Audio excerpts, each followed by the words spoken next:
សួស្តីអ្នកទាំងអស់គ្នាក្នុងវីដេអូនេះយើងនឹងស្គាល់ថា Git គឺជាអ្វីហើយវាខុសគ្នាពី GitHub ដូចម្តេច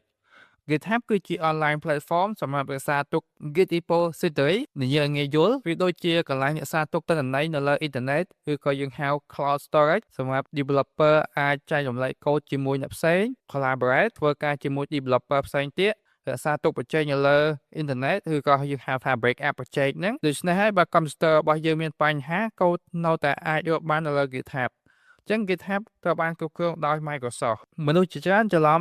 Git និង GitHub ប៉ុន្តែពួកវាមិនដូចគ្នាទេ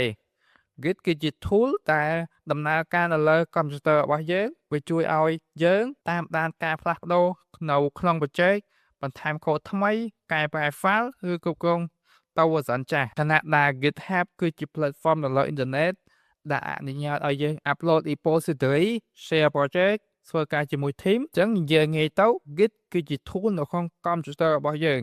សម្រាប់ GitHub គឺជា website សម្រាប់រក្សាទុក Git repository របស់យើងអញ្ចឹងយើងជួបគ្នានៅវីដេអូក្រោយ